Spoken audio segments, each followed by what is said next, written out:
Dérange pendant son week-end parce que les voilà cadra ces journées européennes du patrimoine. Bonjour Stéphane. Bonjour Lénique, bonjour à tous. Alors 40 ans de journées européennes du patrimoine, c'est passé vite. Oui, absolument. Alors, il faut rendre à César ce qui appartient à César. C'est Jack Lang qui a eu l'idée, il y a 40 ans, de créer ces journées européennes du patrimoine, qui ont fait boule de neige, en quelque sorte, parce qu'aujourd'hui, tout le monde se les est appropriées.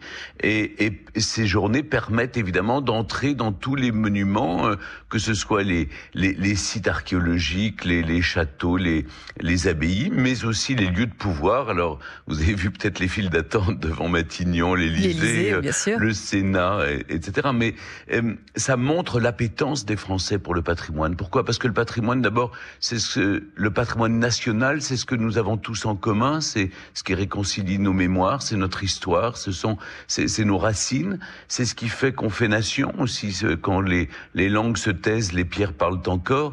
Mais surtout, au-delà des pierres, moi je dis toujours qu'il y a des aventures humaines.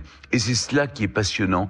C'est les bâtisseurs, c'est aussi les femmes et les hommes aujourd'hui qui entretiennent ce patrimoine et qui en vivent, tous ces métiers d'art qui représentent l'excellence à la française. Et il y a 45 000 artisans qui aujourd'hui, des tailleurs de pierre, des couvreurs, des charpentiers, des vitraillistes, des maîtres verriers, enfin tous ceux qui travaillent. Et on l'a vu à écouter vos reportages autour de Notre-Dame de Paris. Oui, alors il y a des histoires de pierre, il y a des histoires de cœur, effectivement, il y a une transmission également générationnelle. Et ce patrimoine, il est malgré tout toujours en grand danger. Il faut absolument agir encore plus qu'on ne le fait déjà, Stéphane Bern.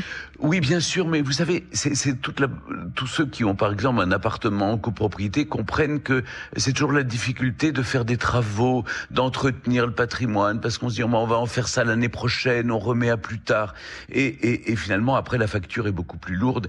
C'est qu'on a laissé ce patrimoine sans l'entretenir. C'est le cas des communes, des petites communes, par exemple, avec le patrimoine religieux. Et le président a annoncé qu'on allait aider justement par une collecte publique avec des avantages fiscaux à 75%. On va permettre de financer ce patrimoine religieux pour sa restauration, parce que c'est trop lourd pour une petite commune de 300, 400 habitants.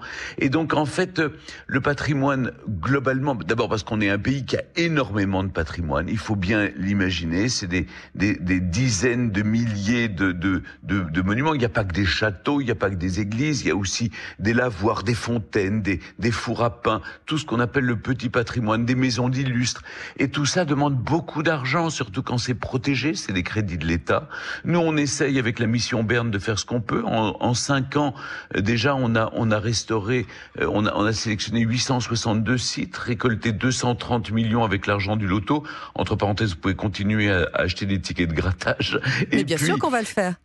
Et puis, il y a déjà 65% de ces bâtiments, de ces sites sélectionnés qui ont été sauvés. C'est pas que des châteaux et des églises, c'est aussi du patrimoine industriel et ouvrier, des cuivreries, des tuileries, des anciennes usines du 19e siècle désaffectées. Voilà, c'est tout ça qui fait patrimoine et qui donc nous donne le sentiment qu'on appartient à la même nation. Et il y a un chiffre qui me frappe, 52% de notre patrimoine est dans des communes de moins de 2000 habitants. Oui. Parce qu'on pense toujours aux grands châteaux, Versailles, Fontainebleau, Chambord. Non, le petit patrimoine, c'est partout en France. Et donc c'est la richesse d'un village. Et quand vous habitez dans un village où vous voyez que votre patrimoine est en déshérence, en déréliction, vous avez le sentiment que l'État vous a abandonné, alors qu'on est tous collectivement responsables de ce patrimoine. On ne peut pas toujours demander à l'État de tout faire, on peut le faire nous-mêmes aussi. Et alors Stéphane, quel genre de projet justement vous sélectionnez avec la mission du patrimoine ?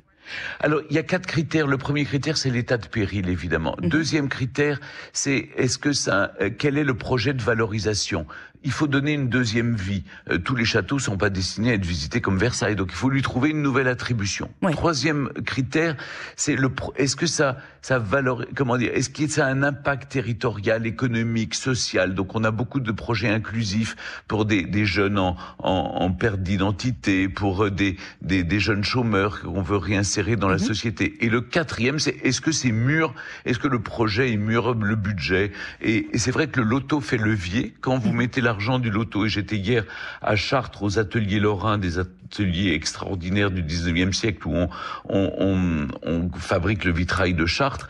Eh bien là, on donne 500 000, mais ensuite l'État, les collectivités locales, la mairie de Chartres, etc., et l'Europe donnent le reste. Ça fait levier. Et donc on arrive comme ça à sauver énormément de lieux du patrimoine. Et puis les Français m'aident, ils me font confiance, donc ils grattent, ils jouent au loto, et donc ça permet de sauver tous ces monuments qu'on choisit ensemble. Et ça permet également, Stéphane Bern, vous le rappeliez, de remettre en lumière aussi certains métiers. C'est pas négligeable en ce moment, hein. Ah oui, absolument. C'est 45 000 métiers d'art. Vous savez, même pendant la Covid, on leur donnait, avec les chantiers du patrimoine, on leur donnait du travail. Et c'est important parce que ces femmes et ces hommes, non seulement sont des gens passionnés, mais ils transmettent un savoir-faire qui disparaîtrait si on n'avait pas ces chantiers du patrimoine. Des doreurs à la feuille, vous savez, c'est vraiment une excellence à la française qui est reconnue dans le monde entier. Et donc, on a besoin de ces chantiers du patrimoine. Donc, il faut continuer. J'ai bon espoir que d'ici, on se fixe encore 10 ans, je ne sais pas si je tiendrai le coup, mais en tout cas, il faut qu'on sauve le maximum de monuments. On a 5500 monuments vraiment en péril en ce moment et qu'il faut sauver. Et vous allez sauver votre voix également, Stéphane. Oui, un petit peu de lait, j'ai beaucoup parlé, j'ai fait des discours